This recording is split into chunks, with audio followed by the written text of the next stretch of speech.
Hi అండి, అందరికీ నమస్తే. నా ఊపిరి నీవే సఖియా పాటు నువ్వు ఎక్కడికి వెళ్తే నేను కూడా అక్కడికి వస్తాను మమ్మీ అని ఉత్సాహంగా చెప్పాడు బన్నీ. అతని కళ్ళల్లో ఒక మెరుపు కనిపిస్తూ ఉంది. తన బిడ్డ ఎంత అందంగా ఉన్నాడో అని అంజలి కూడా మనసులో ఎప్పుడూ అనుకుంటూనే ఉంటుంది. తల్లి దిష్టి పిల్లాడికి చేటు కాబట్టి వాడికి ఎప్పుడూ దిష్టి తీస్తూనే ఉంటుంది అంజలి. ఈ ప్రపంచంలో తనకంటూ ఎవరూ లేకపోయినా సరే తన బిడ్డ ఉన్నందుకు ఆమె చాలా అంటే చాలా సంతోషిస్తూ ఉంది. సరే, తొందరగా బట్టలు సర్దుకో, రేపు మధ్యాహ్నమే మనం ఇండియాకి వెళ్ళిపోదామని చెప్పింది అంజలి. ఆ మాటకు బన్నీ ఉత్సాహంగా తలూపాడు. ఆ తర్వాత వాడు తన గదిలోకి వెళ్ళి బట్టలన్నీ సర్దుకోవటం మొదలు పెట్టాడు ఆనందంగా. వాణ్ణి చూసి దీర్ఘంగా నిట్టూర్చింది అంజలి. తన తండ్రి సుధాకర్ ఇంట్లో నుండి వెళ్ళగొట్టిన తర్వాత అంజలి ఏసైకి వచ్చేసింది. గత 5 సంవత్సరాల నుండి ఆమె అమెరికాలో జీవిస్తూ ఉంది. ఇండియాలో తన వాళ్ళంటూ ఎవరూ లేరు కాబట్టి ఇండియాకి రిటర్న్ అవ్వడం ఆమెకి ఏమాత్రం ఇష్టం లేదు. తనకు బాబు పుట్టాడు అనే సంగతి అంజలి సుధాకర్కి చెప్పలేదు. ఇప్పుడు ఆమె తన ఆఫీస్ పని మీద ఇండియా వెళ్తూ ఉంది కాబట్టి ఒకసారి తన తండ్రిని కూడా చూసిపోవాలి అని డిసైడ్ అయ్యింది. ఎంతైనా అతను తన కన్న తండ్రి కదా. 3 రోజుల తర్వాత ఇంటర్నేషనల్ ఎయిర్పోర్ట్ లో ల్యాండ్ అయ్యింది అంజలి. ట్రాలీ సూట్ కేసు మీద కూర్చున్నాడు బన్నీ. వాడికి ఇండియా చాలా అంటే చాలా కొత్తగా ఆసక్తికరంగా అనిపిస్తూ ఉంటే అందరినీ వింతగా చూస్తూ ఉన్నాడు. వాడు పుట్టాక ఇదే మొదటిసారి ఇండియా రావడం. వాడు కళ్ళల్లో ఒక వింతైన మెరుపు కనిపిస్తూ ఉంది. ఆమె ఆ ఎయిర్పోర్ట్ లో నుండి బయటకు అడుగుపెట్టిన వెంటనే చక్కగా సూటు బూటు వేసుకుని 2 వ్యక్తులు ఆమె దగ్గరకు వచ్చారు. అంజలి గారు, రాజేశ్వరి మేడం మమ్మల్ని పంపించారు. మిమ్మల్ని దగ్గరుండి ఇంటికి తీసుకురమ్మని చెప్పారు. దయచేసి మాతో వస్తారా అని అడిగాడు ఒక సర్వెంట్. వాళ్ళని అంజలి ఎగాదిగా చూసింది. రాజేశ్వరి గారు, నా కోసం పడుతున్న తాపత్రయానికి చాలా థ్యాంక్ యూ. కానీ నేను క్యాబ్ బుక్ చేసుకున్నాను, హోటల్ రూమ్ కూడా బుక్ చేసుకున్నాను. నేను వెళ్ళగలను. ఆవిడికి థ్యాంక్ యూ చెప్పండి అని సూటిగా చెప్పేసింది అంజలి. మరోలా అనుకోకండి మేడం, మా పెద్ద మేడం మిమ్మల్ని చూడాలి అని అనుకుంటూ ఉన్నారు అని ఒక వ్యక్తి గంభీరంగా చెప్పాడు అంజలితో. అతనికి ఎంత లేదన్నా ఒక 50 ఏళ్ల వయసు ఉంటుంది. అంజలికి ఇలా ఒకరికి భారంగా ఉండటం ఏమాత్రం ఇష్టం ఉండదు.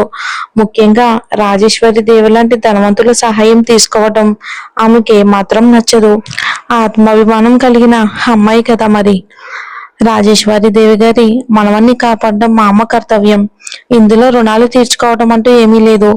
రాజేశ్వరి గారు రుణం తీర్చుకోవాలి అని నన్ను ఇబ్బంది పెట్టడం ఏం బాగలేదు అని కాస్త సీరియస్ గానే చెప్పింది అంజలి.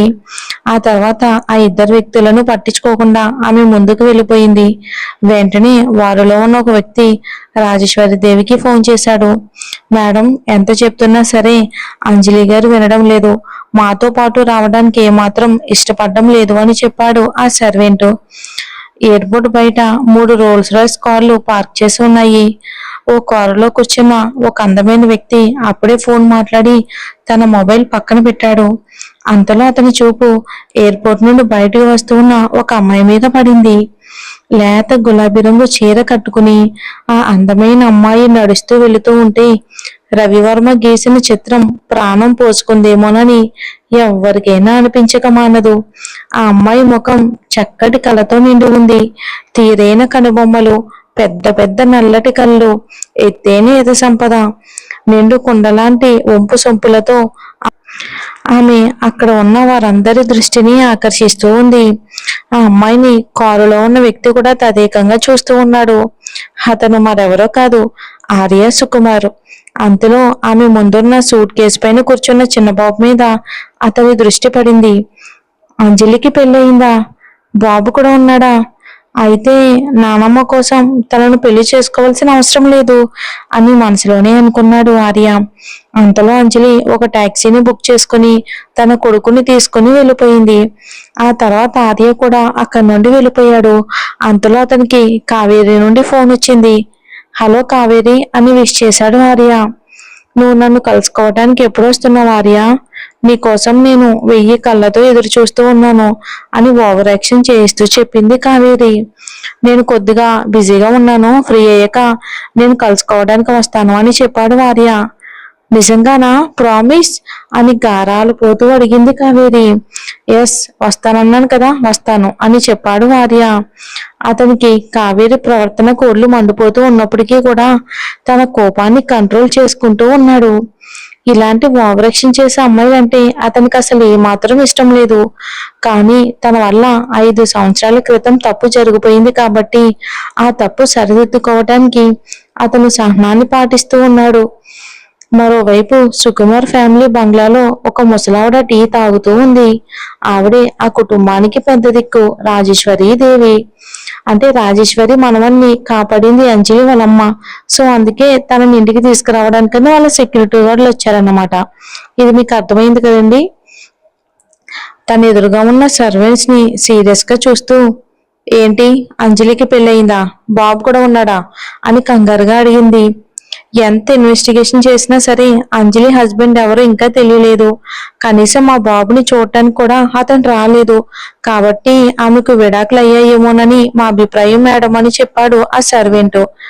పాపం ఇంత చిన్న వయసులో సింగిల్ పేరెంట్ గా బాబుని చూసుకోవటం తనకి చాలా కష్టమేమో అని చాలా బాధగా చెప్పింది తను. కేవలం తన కారణంగా ఒక సిన్సియర్ పోలీస్ ఆఫీసర్ అనితారెడ్డి చనిపోయింది. ఆర్య మీద దాడి చేయడానికి ప్రయత్నించిన ఒక దుండగుడిని అడ్డుకోవటానికి ఆమె తన ప్రాణాలు అర్పించింది. 18 కత్తిపోట్లకు గురయ్యి అక్కడికక్కడే ప్రాణాలు విడిచింది. అనితారెడ్డి ఏకైక కూతురు అంజలి రెడ్డి తన కుటుంబం కారణంగానే అంజలి తల్లిని కోల్పోయింది అని భావించింది రాజేశ్వరి. ఆమె ఇలా సర్వెంట్స్ తో మాట్లాడుతూ ఉండగానే అక్కడికి ఆర్య వచ్చాడు. అతన్ని తన పక్కనే వచ్చి కూర్చోమని చెప్పింది రాజేశ్వరి. నానమ్మ, మనం ఇచ్చిన ఆఫర్ తీసుకోవడానికి అంజలి ఇష్టపడడం లేదు కాబట్టి నేను అని అతను ఏదో చెప్పేలోపే అంజలి విడాకులు తీసుకుందని ఇప్పుడే తెలిసింది. కాబట్టి ఇక మీదట నువ్వు అంజలిని ఆమె బాబుని కూడా జాగ్రత్తగా చూసుకోవాలి. వారి బాధ్యత నీదే చింటూ అని ప్రేమగా చెప్పింది రాజేశ్వరి. ఆమె మాటలు వినగానే ఆర్యకి ఏం చెప్పాలో అర్థం కాలేదు. అంజలికి పెళ్ళయింది, బాబు పుట్టాడు అని తెలిసిన తర్వాత ఆమె గురించి పట్టించుకోవటం మానేస్తుందేమో అనుకుంటే ఇదేంటి, రాజేశ్వరి దేవి మాత్రం అంజలి గురించి మరింత ప్రత్యేక శ్రద్ధ కనబరచడం అతనికి అస్సలు మింగుడు పడడం లేదు. అలా అయితే నేను తనని పెళ్లి చేసుకోవాల్సిన అవసరం లేదు కదా నానమ్మ. ఏదో రకంగా అంజలి వాళ్ళమ్మ చేసిన రుణాన్ని మనం తీర్చుకోవడానికి మరో మార్గాన్ని చూద్దాం అని చెప్పాడు ఆర్య. ఆ మాటలు వినగానే రాజేశ్వరి మొహంలో రంగులు మారిపోయాయి. ఏం మాట్లాడుతున్నావురా? ఒక ఆడదానికి భర్త కంటే ఇంకేది భద్రత ఇవ్వదు. మగాడి తోడు ఖచ్చితంగా ఆమె జీవితంలో ఉండాల్సిందే. చంటి పిల్లాడితో ఆమె ఒంటరిగా ఎలా జీవించగలదు అని కోపంగా ప్రశ్నించింది. ఆమె మాటలు విని మొహం చిట్లించాడు ఆర్య. ప్రేమ లేని పెళ్లి వల్ల ఎలాంటి ఉపయోగం లేదు అని అతనికి బాగా తెలుసు. కానీ అతనికి నానమ్మ అంటే కూడా చాలా ఇష్టం. ఆమె ఇష్టానికి విరుద్ధంగా అతని నిర్ణయం తీసుకోలేడు. అంజలి వాళ్ళమ్మ అనితారెడ్డి చేసిన త్యాగానికి ప్రతిఫలం ఇవ్వకుండా రాజేశ్వరిదేవి ఊరుకోదు అని ఆర్యకు బాగా తెలుసు. నిన్ను కాపాడడం కోసం అనిత తన ప్రాణాలను పణంగా పెట్టింది. ఆ రోజు ఆమె ఎన్ని కత్తిపోట్లకు గురయ్యిందో నీకు తెలియదు. ఒకవైపు రక్తం ఏరులే పారుతూ ఉన్నా సరే ఆమె నీ ప్రాణాలు కాపాడడానికే ప్రయత్నించింది అని ఆ రోజు జరిగిన ఆ ఇన్సిడెంట్ తలుచుకుంటూ బాధగా చెప్పింది రాజేశ్వరి. ఆ తర్వాత ఆర్య తల మీద చేయి వేసి, చూడు చింటూ, అనిత చేసిన త్యాగానికి ఆమెకు తగిన ప్రతిఫలం ఇవ్వటానికి ఇప్పుడు ఆవిడ ఈ లోకంలో లేదు. ఉన్నదల్లా అనిత కూతురు అంజలి. ఆ అమ్మాయిని పువ్వుల్లో పెట్టుకుని చూసుకుంటే చాలు, ఆ రుణం తీరిపోతుంది అని ప్రేమగా చెప్పింది రాజేశ్వరి. దాంతో ఆర్య సరేనని తలూపాడు. కానీ అతను కావేరికి కూడా ఇదే ప్రామిస్ చేశాడు. ఆమె బాధ్యత కూడా అతని చేతుల్లోనే ఉంది. ఈ విషయం గురించి తన నాన్నమ్మకు చెప్పాలి అని ఆర్య అనుకోవటం లేదు. కావేరి నా రోజు తను బలవంతం చేశాడు అని చెప్పినా సరే రాజేశ్వరి అంజలిని పెళ్లి చేసుకోమని చెప్తుందని ఆర్యకి బాగా తెలుసు. ఆమెకు బిడ్డ కూడా ఉన్నాడు అని మెల్లగా చెప్పాడు ఆర్య. అవును, ఆ బాబు చాలా ముద్దుగా ఉన్నాడంట. వాడికి 4 ఏళ్ళు ఉంటాయేమో. అలాంటి ముద్దులోలికే పసివాడిని ఇలా గాలికి వదిలేసి అంజలి భర్త ఆమెకు విడాకులు ఇస్తాడు అని నేను అస్సలు ఊహించలేదు. నువ్వేం చేస్తావో తెలియదు. ఇక మీదట ఆ బాబును కూడా నీ సొంత కొడుకులా చూసుకోవాలి. ఆ అమ్మాయి కళ్ళల్లో కన్నీళ్లు నేను ఎప్పుడు చూడకూడదు అని చెప్పింది రాజేశ్వరి. అది విన్న ఆర్యకు దిమ్మ తిరిగిపోయింది. హ్మ్, ఇది by one get one offer లాగా ఆ అమ్మాయిని పెళ్లి చేసుకోవడానికని వెళ్తే బిడ్డ కూడా ఫ్రీగా దొరకడం ఏంటో అని అతను అనుకున్నాడు. మరోవైపు అంజలి సునీత జ్యువెలరీస్ కంపెనీకి పనిచేస్తూ ఉంది. సునీత జ్యువెలరీస్ ఇండియాలోనే గొప్ప బ్రాండ్. తమ బ్రాండ్ వాల్యూ పెంచుకోవాలి అని అంజలిని ఇండియాకి ట్రాన్స్ఫర్ చేశారు. కంపెనీ వాళ్ళే ఆమెకు ఉండడానికి ఒక అపార్ట్మెంట్ కూడా అరేంజ్ చేశారు. ఇంకా అలా బన్నీ పడుకున్న తర్వాత తన ఫ్లాట్ మొత్తం సర్దుకుంది నీట్ గా అంజలి. పనులన్నీ పూర్తయ్యేసరికి ఆమెకు 2 గంటల సమయం పట్టింది. బాగా అలసిపోయిన అంజలి బన్నీ పక్కనే కూర్చుని పడుకున్న అతన్ని చూస్తూ ఉండిపోయింది. 5 ఏళ్ల క్రితం తనకు జరిగిన అన్యాయాన్ని తలుచుకుంటూ ఉంటే ఆమెకు కడుపు రగిలిపోతుంది.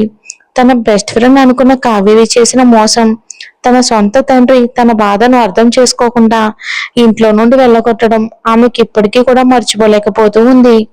అదృష్టవశాత్తు ఆమె ఒక మంచి జీవితాన్ని పొందగలిగింది. సింగిల్ మదర్ గా ఆమె బన్నీకి గొప్ప జీవితాన్ని అందిస్తూ ఉంది. ఇష్టమైన పని చేసుకుంటూ అంచెలంచెలుగా కెరియర్ మీద కూడా ఫోకస్ పెట్టి ఎదుగుతూ ఉంది అంజలి. ఖర్చులకు పోను కొంత డబ్బు మిగలడంతో ఆ డబ్బుతో ఇన్ని రోజులు ఇన్వెస్ట్మెంట్ చేసుకుంది అంజలి. ఆ సేవింగ్స్ ఆమెకు ఇప్పుడు గొప్ప ఆసరాగా మారాయి. అందుకే ఇంక ఇండియాకి కూడా తిరిగి వచ్చింది. కాబట్టి ఒకసారి తన తండ్రి సుధాకర్కి ఫోన్ చేయాలి అనుకుంది. ఫోన్ చేతిలోకి తీసుకుంది, కానీ అతనికి ఫోన్ చేయడానికి చాలాసేపు ఆలోచనలో పడింది. ఇప్పటికే 5 సంవత్సరాలు గడిచిపోయాయి. ఇప్పటికీ కూడా ఆయన తనపై కోపంగా ఉన్నాడా అని ఆలోచిస్తూ గాఢంగా నిట్టూర్చింది. ఆ తర్వాత ఇక తన తండ్రికి ఫోన్ చేయకూడదు అని ఆమె మళ్ళీ డిసైడ్ అయ్యింది. మరి స్టోరీ మీకు క్లారిటీగా అర్థమైంది కదండి? కన్ఫ్యూజన్ ఏమీ లేదు కదా? ఏదైనా డౌట్ ఉంటే కామెంట్ చేయండి, తప్పకుండా రిప్లై ఇస్తాను. స్టోరీ చాలా బాగుంటుందండి, కన్ఫ్యూజన్ ఏమీ ఉండదు. ఒకవేళ ఏదైనా డౌట్ ఉంటే కామెంట్ చేయండి. అలానే స్టోరీ నచ్చితే లైక్ చేయండి. Thanks for watching.